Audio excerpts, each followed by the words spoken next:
नमस्कार बच्चों।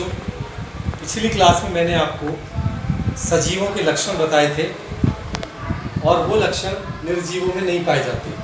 सजीवों के लक्षण अलग हैं, निर्जीवों के लक्षण अलग हैं। अब हम सजीवों के बारे में कुछ और जानना चाहते हैं। सबसे पहले मैं आपको बताऊंगा कोशिका के बारे में। कोशिका क्या होती है?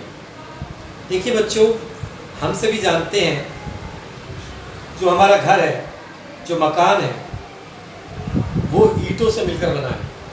ईंटें जोड़ जोड़ के पूरा बड़ा मकान बनता है।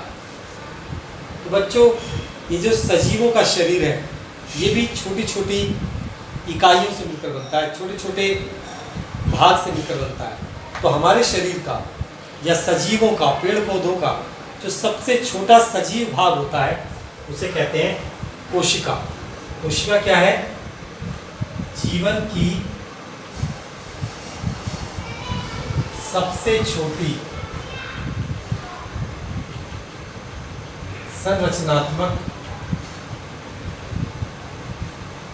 इकाई। जीवन की सबसे छोटी संरचनात्मक इकाई है कोशिका। सभी जीव कोशिका के मिलने से बने हैं।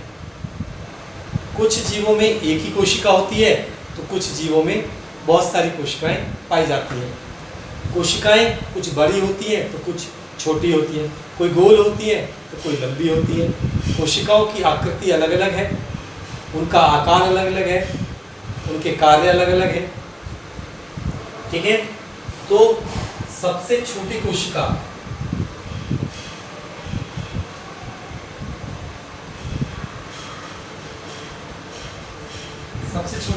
जीवाणु की होती है,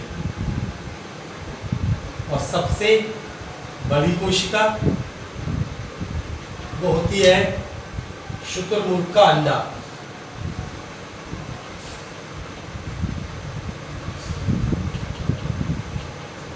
शुतुरमुर्ग का अंडा सबसे बड़ी कोशिका होती है।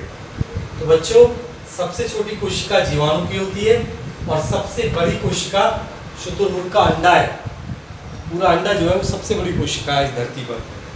तो हमारा शरीर कोशिकाओं से मिलकर बना है।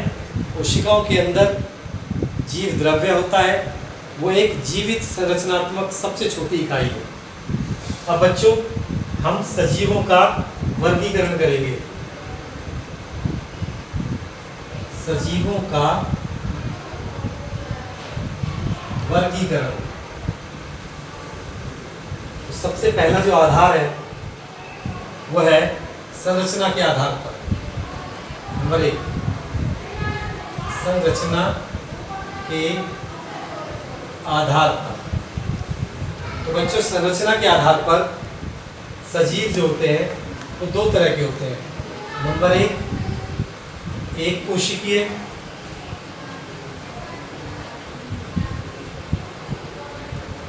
और नंबर 2, बहुकोशिकीय।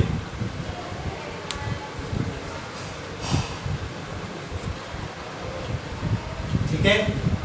एक कोशिकीय जीव वो होते हैं जिनमें केवल एक ही कोशिका होती है, जैसे अमीबा। उदाहरण जरूर याद रखेंगे। पैरामीशियम,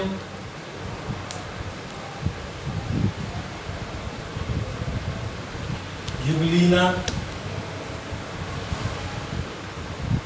आदि बहुत सारे जीव हैं, ठीक है ना, जिनमें एक कोशिका होती है। और जो बहुत सारी कोशिकाएं जिनमें होती है वो तो है कुत्ता, बिल्ली, बंदर, आदमी। इन सब में बहुत सारी कोशिकाएं होती है। कुत्ता, बिल्ली, बंदर, आदमी, ये सब बहुकोशिकीय जीव है। पेड़ पौधे, इनमें बहुत सारी कोशिकाएं होती है। तो संरचना के आधार पर दो प्रकार के होते हैं, एक कोशिकीय और बहुकोशिकीय। इसके बाद अगला जो वर्गीकरण का आधार है वो है मेरुदंड। मेरुदंड मतलब रीढ़ की हड्डी। कुछ जीव ऐसे होते हैं जिनमें मेरुदंड पाया जाता है, अर्थात रीढ़ की हड्डी पाई जाती है, और कुछ में नहीं पाई जाती। तो मेरुदंड के आधार पर, मेरुदंड क्या है? रीढ़ की हड्डी। रीढ़ की हड्डी तो आप जानते हैं हमारी कमर में होती है। तो तो रीढ़ की हड्डी के आधार पर अगर वर्गीकरण किया जाए तो दो तरह के हैं। नंबर एक, अकशेरुकी।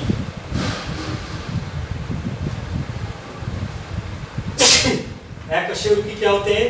जिनमें रीढ़ की हड्डी नहीं पाई जाती, इनमें रीढ़ की हड्डी नहीं होती। इनके उदाहरण क्या हैं? इनके उदाहरण हैं कीड़े मकोड़े, केंचुआ, केंचुआ है, और तिलचट्टा है, घोंघा है, घोंघा। ये बहुत सारे जीव हैं जिनमें रीढ़ की हड्डी नहीं पाई जाती। नंबर दो है कशेरुकी, जिनमें रीढ़ की हड्डी पाई जाती है। तो इसमें आपका आदमी है, मनुष्य और शेर है, कुत्ता है, बिल्ली है, ये सब कशेरुकी है, इनमें रीढ़ की हड्डी होती है। ठीक है, तो रीढ़ की हड्डी के आधार पर या मेरुदंड के आधार पर दो प्रकार के होते हैं। अब दूसरा आधार है प्रजनन की विधि। प्रजनन की विधि, प्रजनन दो तरीके से होता है। एक तो कुछ जीव जो अंडे देते हैं और कुछ जीव बच्चे देते हैं। तो प्रजनन के आधार पर दो प्रकार के हैं। एक तो अंडयुज। अंडयुज क्या होते हैं? जो अंडे देते हैं, अंडे देने वाले। अंडे देने वाले जो जंतु हैं उन्हें अंडयुज कहते हैं। जैसे मछली है, मेंढक है, छिपकली है,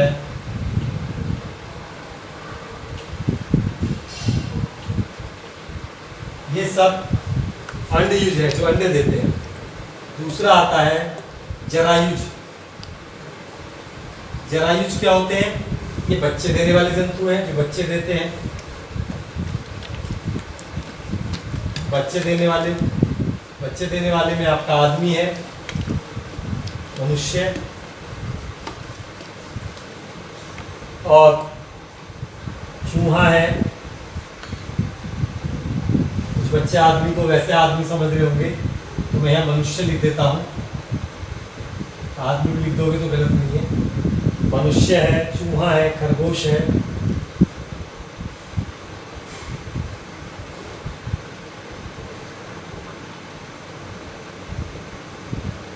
ठीक है, तो जरायुज क्या होते हैं? बच्चे देने वाले। अंडयुज क्या होते हैं? अंडे देने वाले। इसके बाद वास स्थान के आधार पर जहां वो रहते हैं, वास स्थान के आधार पर जीव जहां जहां रहते हैं, कहां कहां रहते हैं जीव? नंबर एक, जल में रहते हैं। जो जल में रहते हैं उन्हें जलीय जंतु कहते हैं। आप जानते हैं इनके बारे में, मछली है, जल में रहती है। ठीक है ना, बहुत सारी मछलियाँ जल में रहती हैं। व्हेल मछली है, शार्क मछली है, डॉल्फिन है, ये सब जल में रहती है। तो वो जलीय जंतु है मछली।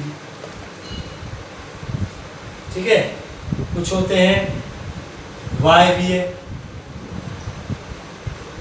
वायवीय जंतु जो वायु में रहते हैं। वायु में भी बहुत सारे जंतु रहते हैं। ठीक है ना, पक्षी रहते हैं वायु में, पक्षी। इसके बाद कुछ स्थलीय जंतु होते हैं जो स्थल पर रहते हैं, जमीन पर। स्थलीय मतलब जमीन पर रहने वाले स्थलीय जंतु हैं। जैसे शेर है, आदमी है, मनुष्य कह दो। कुछ उभयचर भी होते हैं, उभयचर जंतु जो सभी जगह रहते हैं। उभयचर जैसे मेंढक है, ये पानी में भी रहता है और ये जमीन पर भी रहता है, तो इसे हम उभयचर जंतु कहेंगे। जैसे केंचुआ है, वो मिट्टी के अंदर भी रहता है और मिट्टी के बाहर भी आ जाता है, ये उभयचर जंतु है। तो इस प्रकार मैंने इस कक्षा में आपको जंतुओं के वर्गीकरण के बारे में बताया, जंतु कितने प्रकार के होते हैं, और आधार वर्गीकरण का कई प्रकार का मैंने लिया। तो इस वीडियो को ध्यान से देखिए और कोई बात समझ में ना आए तो मुझसे पूछिए। बार बार वीडियो देखिए, 2-3 बार देखोगे आपको याद हो जाएगा। ठीक है, तो आज की क्लास में मैं आपको इतना ही पढ़ाऊँगा। नमस्कार, धन्यवाद।